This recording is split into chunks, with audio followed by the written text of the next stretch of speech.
क्या जिनपिंग अब चीन के राष्ट्रपति नहीं रहे? ईरान आखिर अमेरिका के नकली एयरक्राफ्ट उतार कर उसके साथ क्या करना चाह रहा है अरब सागर में? तो वहीं नेपाल अब पूरी तरीके से चीन की जाल में फंस गया। आइए जानते हैं इन खबरों को विस्तार से।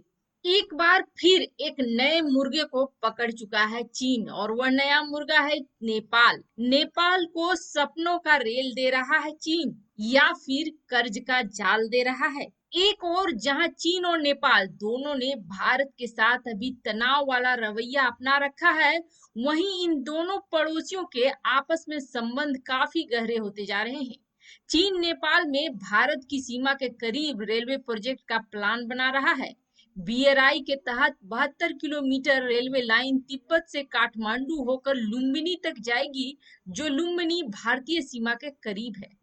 और ऐसा माना जा रहा है कि चीन नेपाल में भारत के सीमा के करीब इसलिए रेल लाइन बना रहा है ताकि भविष्य में इसका इस्तेमाल कर सके। इस प्रोजेक्ट के चीन के सेक्शन पर काम कर रहे अधिकारियों ने फोटो शेयर करी है। ये अधिकारी सर्वे कर रहे हैं और डिजाइन तैयार कर रहे हैं, तो वहीं दूसरी ओर स्थानीय लोग इस प्रोजेक्ट को कागज को रेल यानी कि पेपर का रेल और सपनों का रेल कह रहे हैं। अभी तक नेपाल व्यापार और ट्रांजिट रूट्स के लिए भारत पर निर्भर था। नेपाल का इकलौता रेल लिंक 35 किलोमीटर का ट्रैक है जिसे भारत ने बनाया है।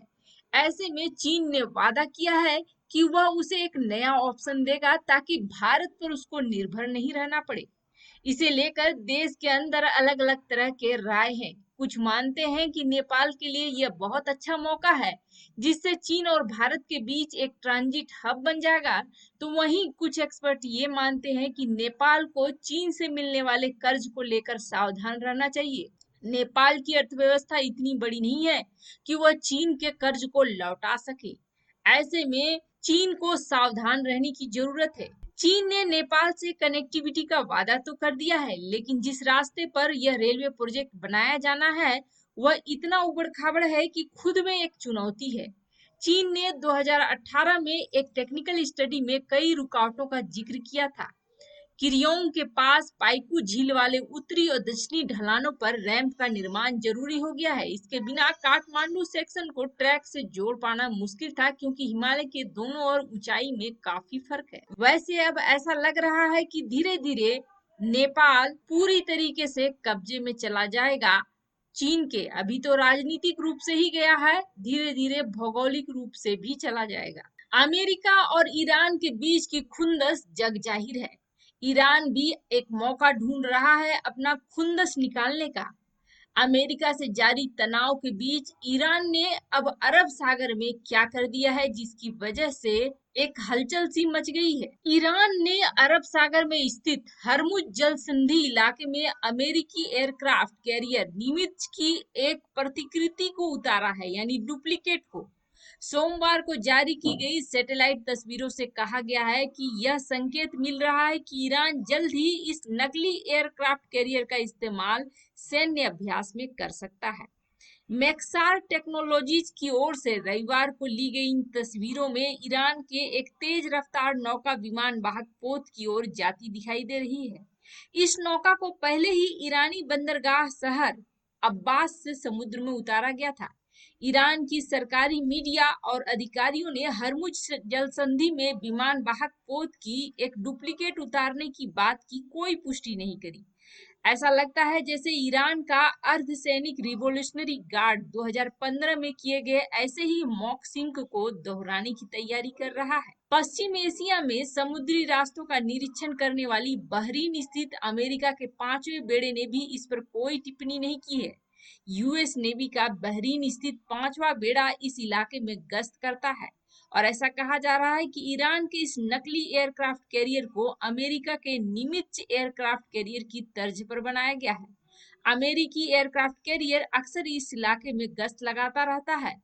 निमित्ज एयरक्राफ्ट कैरियर हाल ही में हिंद महासागर से होकर पहुंचा है और यह यूएसएस आइजनहावर की जगह लेगा। यह अभी साफ नहीं हो पाया है कि ईरान के इस शक्ति प्रदर्शन के दौरान क्या यूएसएस निमित्ज स्ट्रेट ऑफ हरमुज से होकर निकलेगा या नहीं। इस इलाके में तैनात रहा यूएसएस अब्राहम लिंकन कई महीने तक अरब सागर में बिताने के बाद स्ट्रेट ऑफ हरमुज से निकला था।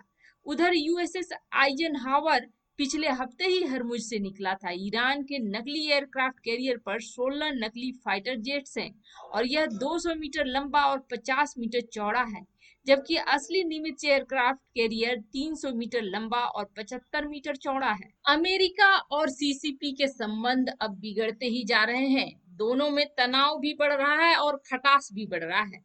अब अमेरिका में एक नया प्रयोग शुरू हुआ है। बीजिंग को बुलाने के लिए शब्दों के चयन में बदलाव किया गया है। अमेरिकी विदेश मंत्री माइक पोम्पियो सहित बड़े अधिकारी अमेरिका के शी जिनपिंग को अब चीन के राष्ट्रपति नहीं कहते हैं, बल्कि चीन के कम्युनिस्ट पार्टी के महासचिव कहते हैं। इसका मतलब यह हो गया कि अमेरिका शी जिनपिंग को राष्ट्रपति नहीं बल्कि जनरल सेक्रेटरी ऑफ सीसीपी कहकर बुलाएगा। इसके अलावा अपने प्रेस ब्रीफिंग में पोम्पियो ने सीसीपी को दोषी भी ठहराना शुरू कर दिया है, न कि चीन को। कई लोगों में यह परिवर्तन समझ में नहीं आ रहा है, लेकिन सीसीपी और चीन के बीच लोगों को अंतर बताकर अमेरिका एक साफ संदेश दे रहा है। अमेरिका यह बताने की कोशिश कर रहा है कि दुनिया में चीन या चीन के लोगों के खिलाफ कोई दुश्मनी नहीं है, बल्कि सीसीपी और उसके नेताओं के प्रति है।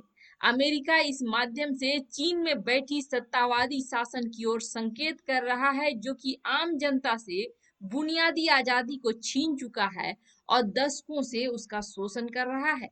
गुरुवार को पोम्पियो ने अपनी घोषणा में जो शब्द कहे वह काफी महत्वपूर्ण थे। जनरल सेक्रेटरी शी जिनपिंग एक दिवालिया सर्व सत्तात्मक विचारधारा में विश्वास करने वाले हैं। जुलाई के महीने में यह 15वीं बार था जब अमेरिकी विदेश मंत्री ने राष्ट्रपति के लिए सीसीपी के पद का इस्तेमाल किया। यहाँ तक कि चीनी विस्तारवादी रवैयों के लिए भी पोम्पियो चीन को दोष नहीं दे रहे हैं, बल्कि सीसीपी को दोष दे रहे हैं। जैसे कि अपनी लंदन यात्रा के दौरान पोम्पियो ने कहा कि हमने देखा है कि कैसे हांगकांग की आजादी को कुचल दिया गया।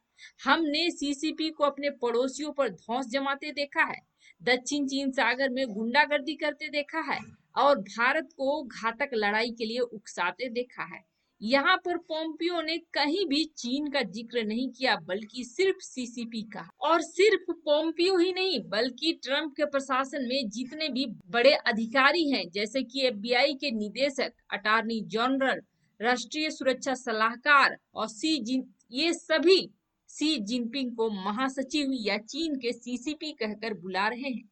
अमेरिकी राष्ट्रपति डोनाल्ड ट्रंप और उनके मंत्री पोम्पियो चाहते हैं कि दुनिया और चीन के लोगों को यह समझ में आना चाहिए कि चीन के साथ अमेरिका की या दुनिया की कोई दुश्मनी नहीं है, लेकिन इस दुश्मनी है निरंकुश सीसीपी से। और निरंकुश सीसीपी किस तरह से खतरनाक है यह सभी को पता आना चाहिए। पोम्पियो दुनिया को ये बताना चाह रहा है कि अमेरिका चीन के लोगों के साथ दुश्मनी नहीं कर रहा है। ट्रंप प्रशासन उन चीनी लोगों के प्रति सहानुभूति रखता है जो सीसीपी और पीपुल्स लिबरेशन आर्मी से सहमति नहीं रखते हैं। एक प्रेस ब्रीफिंग में पोम्पियो ने तो यहाँ तक कह दिया था कि सीसीपी चीनी लोगों के साथ जो करता है वह काफी बुरा है, लेकिन दुनिया को भी बीजिंग की गुंडागर्दी बर्दाश्त नहीं करनी चाहिए। अमेरिका चीन की सीसीपी और जनता के बीच एक मतभेद पैदा करना चाहता है। यह शीत युद्ध काल की रणनीति है जिसे सोवियत यूनियन को विघटित करने में वाशिंगटन ने बड़े पैमाने पर उपयोग किया था। सीसीपी भी सोवियत यूनियन की तरह अलग अलग क्षेत्रों में कमजोर है, जैसे कि तिब्बत, हांगकांग, शंघाई और शिनजियांग। इन सभी क्षेत्र में सीसीपी के प्रति विरोधात्मक भावना सबसे पहले भड़कने की प्रबल संभावना है। इसके बाद सीसीपी के कब्जे वाले ये क्षेत्र 7 टुकड़ों में टूट सकते हैं। इस प्रकार युद्ध की रेखाएं खींची जा चुकी है। ट्रंप और पोम्पियो सीसीपी और उनके सैन्य दल पीएलए से सामना करने के लिए कमर कस चुके हैं। इस युद्ध में चीन नहीं बल्कि सीसीपी पराजित होगा और चीन कम्युनिस्ट सत्तावाद से मुक्त हो जाएगा।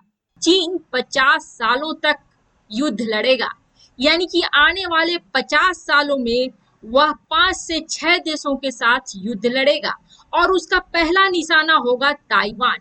और ये जो युद्ध हुआ 50 सालों तक लड़ने वाला है, यह अपने खोए हुए सम्मान को प्राप्त करने के लिए, यानी कि आज से 100 साल पहले जो उसका साम्राज्य था, जो युद्ध की वजह से टुकड़ों में टूट गया और किसी किसी देश के अंदर चला गया, उसे वापस पाने के लिए, उस सम्मान को वापस पाने के लिए चीन काफी सालों से रणनीति कर रहा है।